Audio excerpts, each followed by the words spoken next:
다음은요. 황현영 국회 입법조사처 입법조사관님께서 기관 투자가의 적극적인 주주권 행사 과제에 대해서 발표를 해주시겠습니다. 황현영 조사관님은 단상 위로 올라와 주시길 부탁드립니다. 네, 조사관님 소개를 좀 해드릴게요. 현재 국회 입법조사처 입법조사관으로 근무하시면서 국민대학교 경영학과 겸임교수로 재직 중이십니다. 이전에는 법무부 상사법무과 연구관을 역임하시기도 했습니다. 인사드리겠습니다. 국회 입법조사처 황현영 입법조사관입니다. 네, 제가 포인터가 좀 필요할 것 같은데.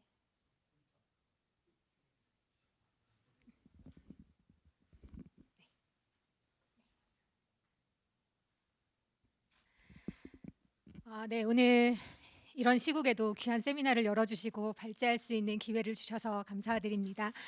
저는 오늘 기관 투자자들이 적극적으로 주주권을 행사하기 위해서 과제에 필요한 게 무엇이냐를 좀 말씀드리려고 합니다.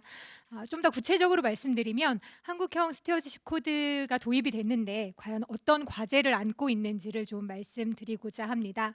스튜어드십 코드가 확실히 요즘에 중요한 화두인 것 같습니다.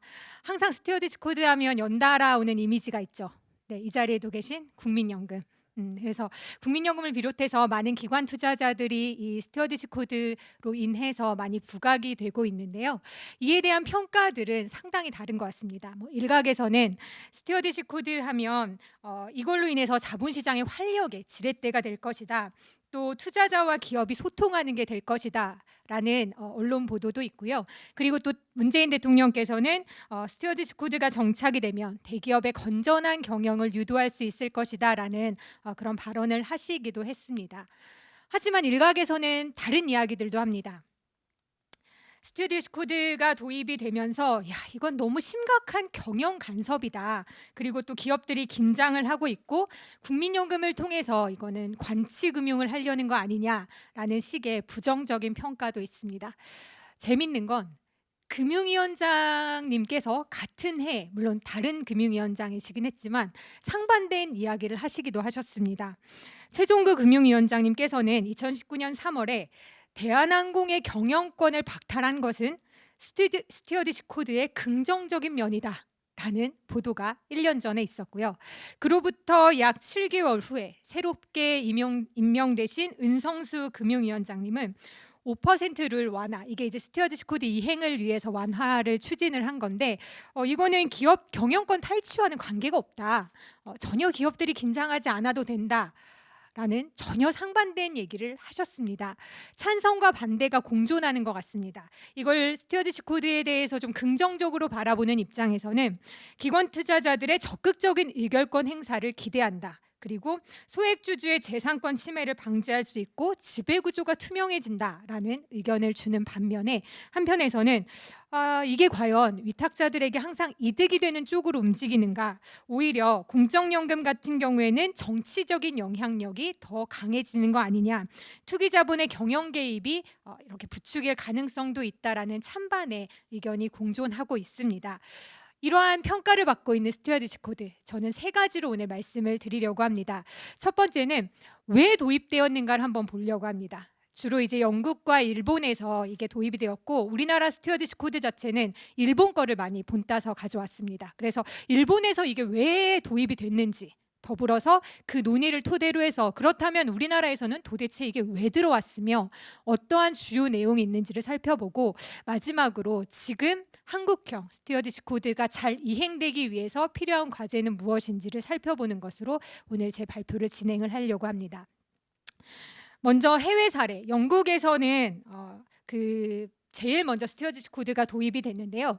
2008년에 금융위기가 이 감독기관의 실패였다라는 분석과 더불어서 금융회사의 지배구조 문제부터 좀 바꿔보자라는 그런 취지로 스튜어드십 코드가 도입이 됐습니다. 이렇게 시작한 스튜어드십 코드가 2018년 7월 기준으로 봤을 때는 미국을 포함해서 상당히 많은 국가에서 정착이 되었다라고 볼 수가 있고요. 특별히 우리나라 스튜어드십 코드를 만드는데 가장 핵심이 됐던 것은 사실 일본입니다. 영국의 제도를 많이 참고하기는 했지만 표를 보시면 아시겠는데요. 여기에 지침 4-4라고 되어 있는 이 내용은 이 지침 4-4는 사실 2017년에 개정되면서 들어간 거고요. 저희가 반영할 때는 이 2017년에 일본 개정 내용인 4-4가 빠진, 그래서 거의 일본식과 동일하게 들어왔다라고 보시면 되겠습니다. 그래서 일본의 스튜어디십 코드는 그럼 어떻게 도입이 된 건지를 좀 오늘 자세하게 좀 말씀을 드리려고 하는데요. 일본은 2000년 이후에 그 국내 개인 투자자나 법인이나 은행 같은 인사이더 투자자들보다 해외 기관 투자자나 연금 펀드 같은 아웃사이더 투자자의 비중이 점점 높아지기 시작을 했고, 특별히 2012년에는 외국인 투자 비율이 30%에 이르게 됩니다. 외국인 투자자가 늘어났다라는 이 얘기는 이에 대한 무언가의 목소리가 커진다는 얘기가 되겠죠. 그래서 어떤 목소리가 커졌냐면 일본식 경영에 대한 비판의 목소리가 높아졌습니다. 그럼 일본식 경영은 뭐냐? 일본은 전통적으로 근로자 중심의 경영을 했습니다. 흔히 주식회사 하면 주주 중심으로 경영이 되는 게 많은 사람들이 생각하는 생각인데요. 일본은 좀 달랐습니다. 일본은 70년대와 80년대까지만 해도 근로자들 위주로 이렇게 회사 경영을 하고 이익을 누리면 주주들은 그에 따라 부수적으로 같이 이익을 누리는 거 아니냐라고 인식이 되어 왔는데, 이런 생각이 좀 바뀌기 시작을 합니다. 90년대 들어서면서부터 이 외국 기업에 비해서 일본 기업들이 수익성이 너무 낮다, 이 문제점을 지적을 하면서 이제 좀 주주들에 대한 관심과 주주들을 좀 대우해주는 경영 방식으로 바뀔 필요가 있지 않느냐라는 반성이 있었고, 더불어서 이제 투자자들의 압력이 행사가 되면서 2009년에 기업 지배구조 개혁을 위한 위원회가 시작이 되었습니다. 때마침 일본에서 또 크게 두 가지 사건이 벌어졌습니다. 2011년에 올림푸스 사건은 분식회계 사건이었고요. 2011년 다이오제지 사건은 그 회장이 이 회사의 계열사의 돈을 끌어다가 좀 쓸데없는 곳에서 카지노에서 탕진하는 이런 사건이 벌어지면서, 아니 이런 엄청난 사건이 벌어지는데 도대체 이사회는 뭐 한 거냐? 도대체 감사들은 뭐 한 거냐? 어떻게 이런 일이 벌어질 수 있느냐? 라는 이런 문제로 인해서 기업 지배구조 개선 논의가 본격적으로 시행이 됩니다. 이때 아베노믹스가 발표가 되죠. 세계의 화살이라고 우리나라에서도 많이 소개된 이 세계의 화살이라는 일본 재흥 전략 중에 하나로 기업 지배구조 개선을 논의하기 시작을 합니다. 우리는 스튜어디십 코드 논의만 중점을 둬서 보고 있지만 사실 여기에는 세 가지 논의가 같이 진행됐습니다. 하나는 기업 지배구조 개선을 위한 회사법 개정이 있었고요. 기업 지배구조 개선을 위한 기업 지배구조 코드 개선이 있었고, 또 더불어서 스튜어디십 코드, 이 세 가지가 일본은 동시에 진행이 됐습니다. 그런데 우리나라는 요 중에서 회사법 개정은 논의는 있었으나 아직 통과되지 못하고 있고, 그리고 기업 지배구조 코드도 사실 얘기가 있었으나 그런데 이제 거래소 중심으로 하는 걸로 축소가 됐고, 본격적으로 도입되고 진행되고 있는 건 스튜어디십 코드밖에는 없는 상황입니다. 우리나라에 비추어 봤을 때 일본의 스튜어디십 코드의 제정 과정은 지금 말씀드린 것처럼 아베노믹스의 그 세계의 화살 전략이었고요. 일본의 논의가 참 재밌는 건 뭐냐면 금융청 산하에서 시작이 됐고요. 끝까지 금융청에 갔다는 겁니다. 이따가도 말씀드리겠지만 우리나라도 논의는 금융위원회에서 시작이 됐지만 중간에 민간 기관인 기업 지배구조원으로 넘어가게 됩니다. 하지만 일본은 시작도 금융청이었고요. 지금 개정도 금융청이 하고 있고요. 관리도 금융청이 하고 있습니다. 이 차이가 어떤 점에서 있는지 조금 더 자세히 뒷부분에 말씀드릴 텐데, 일단은 금융청에서 초안을 마련했고 여기는 공개적으로 의견을 받았습니다. 공개적인 의견을 받고 그거를 반영한 결과를 가지고 2014년 2월에 금융청 가이드라인으로 제정이 됐습니다. 스튜어디십 코드의 목적은 이건 어느 나라나 다 공통적인 것 같습니다. 이런 식의 스튜어디십 코드를 도입하는 이유는 기관 투자자들이 대상 기업과 건설적인 목적으로 이 대화를 해라, 인게이지먼트를 해라. 그래서 기업 가치가 향상되고 성장을 하게 되면 결과적으로 이 기관 투자자들에게 자금을 맡긴 수탁자들에게 좋은 건 아니냐라는 식이고요. 그래서 적용 대상도 국내 해외 기관 투자자, 또 의결권 행사 자문회사, 다만 채택은 재량으로 되어 있습니다. 이 채택한 회사들은 매번 금융청에서 3개월마다 업데이트를 하고 있는데, 일본의 이 스튜어디십 코드가 확산될 수밖에 없었던, 분명히 자율적인 선택인데도 확산될 수밖에 없었던 건 GPIF 때문입니다. 우리나라로 따지면 국민연금이죠. 일본의 GPIF는 본인들이 자산운용을 하지 않습니다. 100% 다 위탁을 합니다.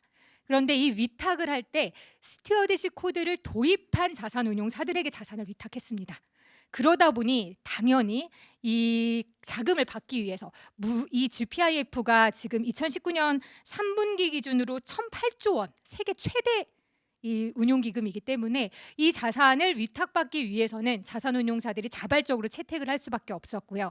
그래서 2020년 3월 기준 2020년 3월에 이 금융청이 발표한 걸 보면 무려 280개 기관이 스튜어디시 코드를 채택했다라고 발표를 하고 있습니다. 이런 식으로 일본은 도입이 됐고 현재 운영이 되고 있습니다. 중간에 2차례 개정이 있었는데 그 개정 소개는 조금 이따 하고, 그러면 이런 일본을 본따서 우리나라는 어떻게 들여왔느냐를 좀 말씀을 드리려고 합니다. 이런 일본의 제도를 본따서 한국형 스튜어디시 코드의 도입 배경과 주요 내용을 말씀드리면, 이게 좀 작은 글씨로 보이셔서 잘 안 보이실 수도 있는데요. 2014년 7월에 이 공론화가 시작이 되고 14년 11월에 금융위원회에서 이 부분을 시작을 하게 됩니다. 그래서 금융위원회가 주도해서 시작을 하는데 언제부턴가 이게 이제 민간 중심으로 넘어가게 됩니다. 그래서 민간 중심에서 만들면서 일본을 방문을 해서 일본의 사례를 가져왔고요. 과정에서 여기 계신 또 뭐 그 정경련이나 또 상공회의소 이런 경제단체들의 의견을 청취를 해서 최종은 2016년에 이게 도입이 되게 됩니다. 그러면 도입될 때 이걸 도입한 민간 단체들이 있을 거잖아요. 그게 지배구조원 위주로 되었고, 그리고 이 도입 공청회 때 자본시장연구원과 지배구조원이 이거를 설명을 하면서 본인들은 도입 배경을 뭐라고 밝혔냐면, 먼저 자본시장연구원에서 발제를 하신, 공청회 당시에 발제하신 분은 한국형 스튜어디시 코드는 이것 때문에 도입된다. 우리나라도 보면 기관 투자자들의 영향력이 전반적으로 증가하고 있는 추세다.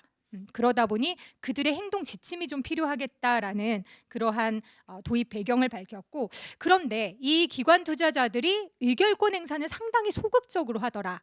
이런 부분이 좀 개선이 필요하다라는 검토 배경을 밝혔고, 그리고 기업 지배구조원에서 이 도입 배경은 뭐라고 했냐면, 최근에 이제 오너 리스크와 같은 지배구조 위험이 있다 보니 이건 결과적으로 자산을 맡긴 그런 투자자들에게 손실을 가져오게 된다. 그리고 또 이 지배구조의 이런 문제점으로 인해서 국제적인 신뢰도가 하락이 되고 있으니 개선이 필요한데, 그런데 현재 우리나라의 기관 투자자들은 상당히 이 개선에 소극적이다. 그러니 스튜어디시 코드의 도입을 통해서 이런 부분들을 좀 바꿔가는 게 필요하지 않냐라고 배경을 밝혔습니다. 배경을 보면 어떤 게 주로 핵심인 것 같으세요? 자본시장연구원에서 밝힌 배경에 보면 의결권 행사를 통해서 뭔가 지배구조를 바꿔보자라는 내용이고요. 이 자본시장 그 기업 지배구조원에서 밝힌 배경도 보면 이런 지배구조 리스크를 스튜어디시 코드를 통해서 바꿔보자. 주로 이제 의결권 행사가 포인트가 되겠죠. 제가 왜 계속 이 부분을 강조하고 있냐면, 우리나라의 스튜어디시 코드는 주로 의결권 행사에만 상당한 포커스가 맞춰져 있습니다. 의결권 행사를 통해서 뭔가 지배구조를 바꿔보자. 중요한 겁니다. 뭐 중요하지 않다는 건 아니에요. 분명히 중요함에도 불구하고 이 스튜어디시 코드의 본질적인 측면을 좀 간과하는 게 아닌가라는 문제 제기를 하고 싶어서 이 부분을 좀 포커스를 뒀고, 그러면 본질은 무엇인가? 요거는 좀 과제해서 말씀드리도록 하겠습니다. 스튜어디시 코드의 적용 대상은 이거는 뭐 우리나라뿐만 아니라 거의 전 세계 공통입니다. 뭐 자산운용사 연기금을 비롯한 주로 이제 기관 투자자들이 되겠고요. 우리나라 역시 의무는 아닙니다. 이거를 반드시 해야 하는 건 아니고, 컴플라이와 익스플레인은 이대로 따르거나 아니면 우리는 따를 수 없는 이유를 밝히거나 이유를 설명하거나 이런 자발적인 방식으로 되어 있고, 7가지 원칙을 가지고 있습니다. 그래서 이 7가지 원칙은 과제 부분에서 조금 더 상세하게 나눠서 말씀드릴 거기 때문에 여기서는 생략을 하도록 하겠습니다. 어쨌든 이렇게 7가지 원칙을 가지고 스튜어디시 코드가 우리나라에 도입이 됐고요. 변화가 분명히 있습니다. 네, 2020년 3월 기준으로 보면 125개사가 지금 스튜어디시 코드에 가입을 했고요. 연기금이 3곳이 들어왔습니다. 그리고 이곳에서는 충실한 의결권 행사를 해야 한다라는 그 원칙 5에 의거해서 충실한 의결권 행사를 하고 있습니다. 보면 국민연금이 스튜어디스 코드가 시행된 이후에 반대하는 비율이 점점 높아지고 있습니다. 의결권 행사에서 분명히 충실한 의결권 행사를 하고 있는 거죠. 더불어서 의결권 행사를 하는 데 있어서 자문기관, 여기도 있는 대신 지배구조연구소를 비롯해서 이런 자문기관들의 영향력이 커지고 있습니다. 이들이 반대하면 실제로 부결되는 사례들이 늘어가고 있습니다. 분명히 영향이 있는 거죠. 여기까지 정리를 하자면 우리나라의 스튜어디스 코드가 도입이 됐고 일본 사례를 본따서 도입이 됐고 주로 우리나라에서 운영은 이런 의결권 행사를 통해서 지배구조를 개선하는 방향으로 움직이고 있다라고 말씀드리겠습니다. 근데 저는 이 스튜어디스 코드를 좀 검토를 하면서 세 가지 질문을 던지고 싶었습니다. 첫 번째 질문은 뭐냐? 누구를 위한 스튜어디스 코드인가?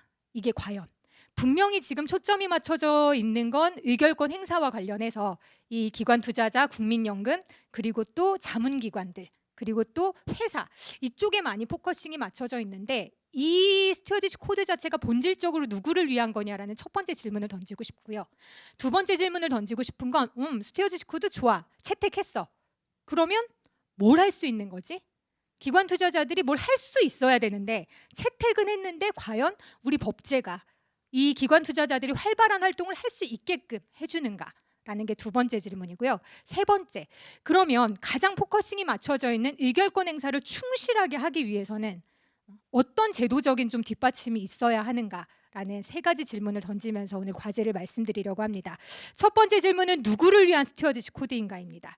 이 보면 스튜어디스 코드의 이해관계자들을 이렇게 흔히들 말을 합니다. 제일 먼저 자산을 보유한, 한마디로 이 자산운용사에게 수탁을 한 사람들이 되겠죠. 투자한 투자자들, 그리고 또 국민연금을 이 자산운용 주체로 본다면 국민들이 되겠죠. 이들에게 나의 자산을 맡긴 이 사람들이 있을 거고요. 그걸 운용하는 사람들이 있을 거고, 이 운용을 하기 위해서 자문을 받아서 하는 자문기관이 있을 겁니다. 여기 있는 대신 지배구조연구소 같은 그런 자문기관이 있고, 또 이들이 그 돈을 가지고 투자하는 회사들이 있습니다. 여기 계신 분들께서는 이 중에 이 스튜어디스 코드의 핵심이 누구를 위한이라고 볼 때 누구라고 보시나요? 지금 많이 포커싱이 맞춰져 있는 건 제가 처음에 보여드렸던 이미지에서도 국민연금을 비롯한 자산운용사들이 많이 포커싱이 맞춰져 있죠.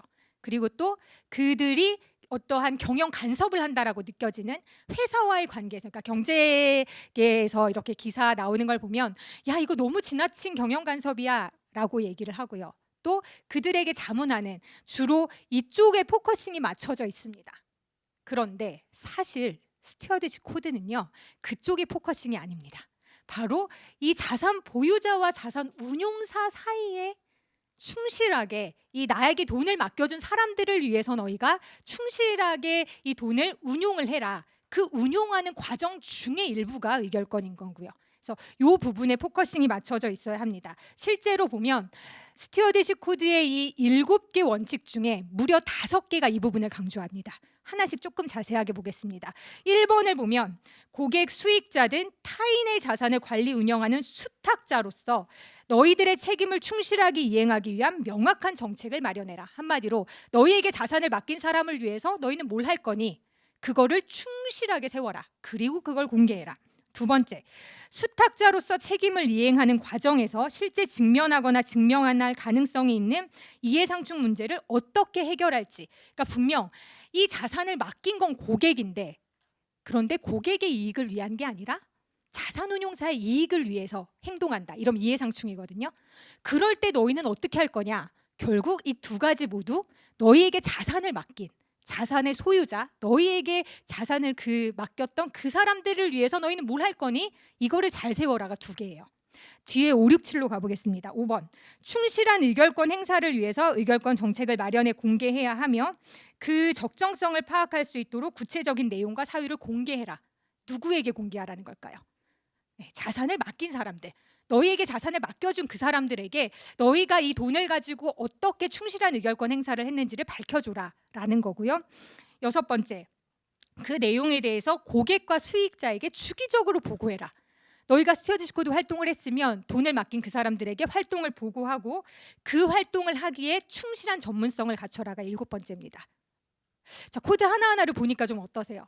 지금까지는 의결권 행사에만 많이 초점이 맞춰져 있는 스튜어디십 코드가 사실 알고 보니 자산 보유자들에게 너희에게 돈을 맡긴 그 보유자들을 위해서 하라는 이 부분이 훨씬 강조되어 있는데 그렇지 않다는 현실이 좀 느껴지시죠? 제가 일본과 영국의 최근 개정 사례를 좀 소개할 텐데요. 일본과 영국이 최근에 스튜어디십 코드를 개정했습니다. 그 개정 내용을 보면 이 외국에서도 누구를 위한 스튜어디십 코드인가에 대한 고민이 이 개정 내용에 고스란히 반영되어 있는 걸 알 수 있습니다. 보면 2017년 5월에 일본이 개정을 하면서 어떤 내용을 넣냐면 너희가 의결권 행사를 했으면 그거를 수익자들에게 개별적으로 공시하면서 다 알려줘라. 더불어서 이 기관 투자자들에게 자산을 맡긴 자산 소유자 너희도 가만히 있지 말고 적극적으로 역할을 해라. 이 기관 투자자들이 제대로 너희를 위해서 일하지 않니? 그럼 너희도 요구해. 요구할 권리가 있어. 이런 내용을 넣은 게 2017년 개정이고요. 2020년 개정에는 새로운 지침 8이 추가됐습니다. 분명히 스튜어디십 코드는 이 자산을 소유하고 맡긴 사람들과 기관 투자자들 사이에 충실한 거를 위해서 했는데 가만 보니까 이 흘러가는 걸 보니 의결권을 자문하는 회사들의 영향력이 점점 더 커지더라. 근데 그들에게는 심지어 어떤 행동 지침조차 없더라. 이런 내용을 반영을 해서 지침 8에는 이 의결권 자문회사 같은 서비스 제공자들 너희들도 충실하게 해야 된다라는 그러한 역할을 지침 8에 추가를 했고요. 더불어서 투자자와 기업이 상호적으로 작용을 할 때는 지속 가능성을 고려해라. 그러니까 뭐 지배구조 개선 뭐 다 좋은데 의결권 행사 다 좋은데 너희가 이 행동을 할 때는 경영 간섭의 목적이 아닌 지속적으로 이 회사가 잘 되기 위한 그런 부분을 좀 추가해라. 왜? 그렇게 해야 결국 자산을 맡긴 투자자들에게, 자산 소유자들에게 이익이 되는 거니까. 이런 식으로 일본은 지침을 개정을 했고요. 영국도 지침을 개정을 했습니다. 원래 영국의 그 SC 지침은 7개였습니다. 그런데 2020년에 이거를 12개로 바꿨습니다. 훨씬 더 늘린 거죠. 이 늘린 거에 좀 중요한 부분들을 보면 수탁자 책임 활동을 지원하는 한마디로 기관 투자자 너희들의 지배 구조는 투명하니? 너희는 분명히 자산을 맡긴 사람들을 위해서 투명하게 운영을 해야 되는데 그런 부분들도 투명하게 공개를 좀 하고 그리고 너희가 과연 이 수탁자 책임 활동을 한 정책이 효과적이니? 그런 부분들에 대해서도 평가를 좀 해라. 그리고 고객과 수익자의 요구를 좀 받아들여라. 이 스튜어디십 코드는 그들을 위한 코드이기 때문에 그들의 이러한 니즈를 좀 고려를 해서 그들과 소통을 해라. 기업과 소통하라는 쪽에 포커싱이 아닌 너희들에게 자산을 맡긴 그 사람들과 소통을 해라. 왜? 스튜어디십 코드는 누구를 위한 거니까. 결국 자산을 맡긴 사람들을 위한 거니까 이런 부분들이 많이 추가가 됐고요. 그리고 좀 장기적으로 내다봐라. 그래서 ESG를 좀 고려를 해라 라는 얘기가 있고요. 다만 이런 부분들이 충분히 전제가 된다면 너희들은 조금 더 적극적으로 기업에 관여해도 좋겠다. 그래서 이런 투자 기업의 영향력을 행사하기 위해서 적극적으로 개입을 하고 권리 행사나 의무 이행을 해라. 어떤 게 전제된다면 수탁자들의 니즈를 충분히 반영하고 그들과 소통을 하고 그들을 위한다면 이런 부분은 해도 좋겠다가 영국의 2020년 코드의 개정 주요 내용이고요. 재밌는 건 아예 영국은 의결권 행사를 자문하는 기관을 위한 코드를 새로 만들었어요. 의결권 행사 자문기관이 보니까 영향력이 높아지는데 니들은 가이드라인이 없더라. 그래서 니들의 가이드라인도 새롭게 6개 만들었다라고 해서 별도로 제정을 했습니다. 왜? 이 결과도 결국은 분명 이 코드 자체가 수익자들, 자산을 맡긴 사람들을 위해서 운용되어야 하기 때문에 의결권 자문회사들도 그걸 고려해서 하라는 취지로 이렇게 만들었습니다. 그러면 우리나라도 좀 바뀌어야 하지 않나라는 생각을 합니다. 첫 번째 과제로 우리도 이 스튜어디십 코드의 구체적 지침을 좀 재검토할 때가 됐다. 기관 투자자들은 자산을 수탁받은 자로서의 책임과 역할이 있다. 누구를 위해서? 자산을 맡긴 사람들을 위해서. 그래서 그들을 위한 활동들을 조금 더 강조하는 영국의 그 5번, 6번의 새로운 지침을 좀 참고해서 개정을 했으면 하는 바람이고요. 또 일본의 개정된 지침, 이게 좀 재밌습니다. 자산을 보유한 수익자들, 너희들도 적극적으로 기관 투자자들에게 요구해라. 과연 그들이 진짜 너희를 위해서 행동하고 있는지 아니면 그들을 위해서 행동하고 있는지를 보면서 견제를 하고 적극적으로 요구를 해라. 이런 부분들도 우리가 좀 반영할 필요가 있지 않나라고 생각을 합니다. 특별히 영향력이 커지고 있는 의결권 행사 그 자문기관들, 이런 자문기관들에 대한 규율도 좀 이제는 필요할 때가 되지 않았나라고 생각을 하고요. 한 가지 더불어서 이런 활동들이 좀 이루어지려면 이게 민간에서는 한계가 있습니다. 영국도 이 부분은 FRC가 담당을 하고요. 일본도 금융청이 담당을 합니다. 우리도 이 부분에 대해서 물론 이제 도입 과정에서 국가기관이 빠지고 민간이 들어간 이유는 이게 기업들에게 지나친 간섭이 된다라는 그런 우려 때문이었는데요. 근데 스튜어디십 코드가 진정으로 자산 보유자들을 위해서만 움직일 수 있다면, 그렇다면 이거는 국가기관이 오히려 더 국민연금에 투자한 국민들을 위해서라도 이런 부분들은 견제를 좀 해주고 때맞게 지침 개정도 해주고 하는 그런 부분들, 특별히 이들이 주로 하는 건 뭐냐면 이 수탁자들, 그러니까 이 자산 수탁을 맡은 기관 투자자들이 진짜 자산 소유자들을 위해서 제대로 활동하고 있는지를 보고하게끔 하고 그 보고를 점검합니다. 이런 역할들을 하기에는 국가기관도 필요한 게 아닌가라는 생각을 했습니다. 제가 던지는 두 번째 질문입니다. 스튜어디십 코드를 채택했어요. 기관 투자자들이. 우리나라만 해도 벌써 125개가 되는 그런 기관 투자자들이 했어요. 뭘 할 수 있을까요? 분명히 보면 투자자 대상 회사의 중장기적인 가치를 제고하면서 대상 회사들을 점검도 하고, 그리고 또 적극적으로 이제 공감대 형성을 하면서 필요한 부분에 어느 정도의 의견도 주고 충실한 의결권 행사도 하고 해야 돼요. 왜? 그 회사가 잘 돼야 그 회사에 투자한 우리의 자산 보유자들이 잘 되는 거니까. 그래서 해야 되는데 일본에서는요, 이 스튜어디십 코드를 도입하면서 수레의 양바퀴라는 표현을 썼어요. 무슨 말이냐? 스튜어디십 코드가 수레의 한 바퀴라면 기업 지배구조 코드가 또 수레의 한 바퀴다. 양바퀴는 같이 가야 된다. 왜? 스튜어디십 코드를 가지고 기관과 투자자들이 뭐라도 해보려면 알아야 하죠. 알아야 뭘 하죠. 기업에 대해서 뭐라도 알아야 뭔가 의견도 내고 할 텐데, 그러다 보니 두 개가 같이 가야 된다는 게 일본의 생각이고요. 지금도 일본은 동일한 생각을 가지고 스튜어디십 코드를 개정하면서 기업 지배구조 코드도 개정을 했습니다. 뿐만 아니라 이들은 이런 구체적인 가이드라인까지 줬어요. 어떤 가이드라인? 기관 투자자와 기업들 너희들이 의사소통하고 싶잖아? 그러면 이런 가이드라인을 좀 참고하면 좋을 것 같아. 아예 국가기관이 그 상호작용을 할 수 있는 가이드라인을 줬어요. 그러면 기관 투자자들도 뭔가 그 가이드라인에 따라서 좀 더 건설적인 대화를 할 수가 있겠죠. 이런 식으로 가는 반면에 우리는 2020년에 시행령 개정은 했습니다. 5% 룰을 개정을 해서 예전보다는 조금 더 기관 투자자들의 운신의 폭이 넓어졌어요.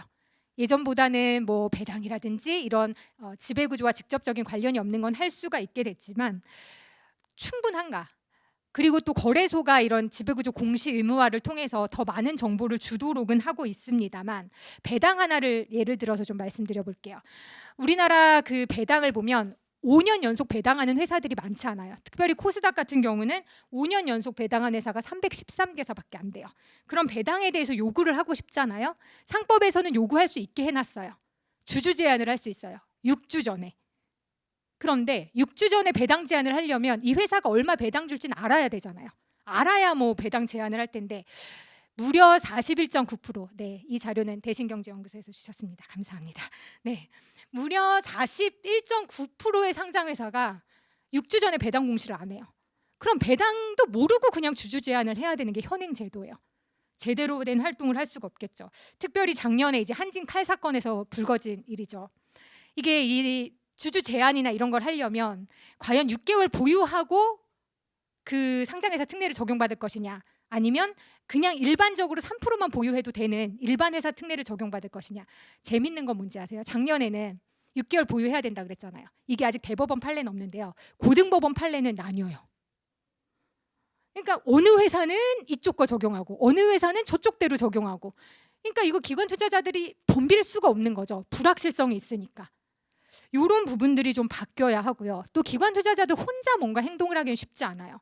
그래서 일본도 2017년에 4-4 지침을 추가를 해서 공동으로 관여할 수 있게끔 했다는 거죠. 그래서 요거를 토대로 우리는 그럼 뭘 바꿀 것이냐.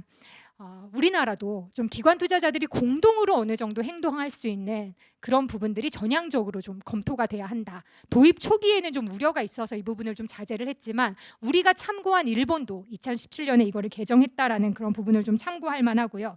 또 이 기관 투자자들이 기업과 상호작용할 수 있는 구체적인 가이드라인이 좀 필요하다. 더불어서 이 기관 투자자들의 적극적인 행동을 막고 있는 주주제한권 관련 제도, 소수주주권 요건, 배당제도, 의결권 불통인 행사 같은 이런 좀 상법적인 제도 개선이 뒤따라야 그래야지 스튜어디십 코드를 도입한 기관 투자자들이 뭐라도 할 수 있겠다라는 생각을 했고요. 마지막 제 세 번째 질문을 좀 간단하게 말씀을 드리면 충실한 의결권 행사를 과연 지금 현행에서 가능한가? 왜냐? 지금은 우린 다 의결권 쪽으로 포커싱이 맞춰져 있으니까. 그러면 오케이, 의결권으로 포커싱이 맞춰져 있는 그거라도 너희가 충실히 할 수 있니를 보면 일단 우리나라는 주총이 몰려있죠. 몰려있다 보면 이 몰려있는 날에 수십 개 회사를 검토해야 돼요. 3월에 이렇게 하루에 몰려있으면 기관 투자자들은 여러 개 회사를 검토하잖아요. 수십 개 회사를 단기간에 검토를 해야 되는데요. 문제는 그것도 2주 전에 정보를 줍니다. 2주 전에 수십 개를 받아서 검토하는 것 자체가 거의 불가능할 뿐만 아니라 이번에 법을 바꾸면서 마치 감사 보고서와 사업 보고서를 주총 전에 줄 수 있는 것처럼 했지만 이게 1주 전에 주면 거의 볼 수가 없어요. 외국 사례 같은 경우 보면 일본만 해도 이 감사 보고서가 2주 전에 오고요. 다른 나라는 훨씬 더 깁니다. 근데 우린 1주 전에 주래요. 그럼 뭐 보고 어떻게 의결권 행사를 하겠어요? 여기 뭐 국민연금 나와 계셔서 제가 뭐 이걸 굳이 다 설명할 필요는 없겠지만 국민연금 프로세스가 이게 여러 단계를 거치는데 이걸 1주 전에 줘버리면 이거 어떻게 수십 개 회사를 검토하겠어요? 이런 현실적인 문제가 있고요. 의안 관련해서도 상당히 많은 거를 지금 현행법은 알려주는 것 같아요. 그런데 가장 중요한 전년도 의결권 행사 결과를 알려주지 않아요. 보면 이렇게 알려주지 않는 나라는 우리나라, 말레이시아, 대만, 싱가포르 정도예요. 대부분의 해외 주요국들은 찬반, 예를 들면 이 사회이사에 대해서 찬반이 몇 %였다라는 걸 주총 끝나고 알려주지 않아요. 우리나라는. 다른 나라는 알려줘요. 왜? 이번에 반대가 높았으면 다음번에 주주들이 의결권 행사할 때 참고할 거 아니에요. 근데 그런 지침이 없는 거죠. 그러면 과연 가능하냐? 라는 시점에서 몇 가지 제안을 좀 드리려고 합니다. 그래서 일단은 주주총회가 분산 개최돼야 돼요. 이거는 반드시 좀 기관 투자자들을 위해서 필요하고요. 그러려면 좀 제도적인 기준일이라든지 배당 관련 상법이 좀 바뀌어야 되고 관행이 바뀌어야 합니다. 그리고 충분한 의안 검토 시간을 확보하기 위해서 적어도 2주 전, 충분하게는 3주 전에는 좀 자료를 줬으면 좋겠고 의안 관련해서도 좀 기관 투자자들이 충분히 볼 수 있는 그런 내용들을 일본이라든지 또 미국의 사례를 검토해서 좀 자세하게 줄 수 있었으면 하고 의결권 행사 방법도 좀 다양했으면 좋겠고 장기적으로 보면 일본의 ICJ가 기관 투자자들을 위한 전문 플랫폼입니다. 여기서 의안 검토도 가능하고요. 의결권 행사도 가능한 플랫폼입니다. 이거는 일본의 동경거래소와 미국의 브로드리지라는 이 플랫폼 회사가 절반씩 투자한 회사인데 이런 것들도 우리나라가 좀 참고를 한다면 기관 투자자들의 적극적인 주주권 행사를 통해서 우리나라의 그런 주주들의 수익도, 투자자들의 수익도 늘고 기업들도 발전하는 게 되지 않을까라고 생각을 했습니다. 이상으로 모든 발표 마치겠습니다. 들어주셔서 감사합니다. 네, 황현영 조사관님 감사합니다.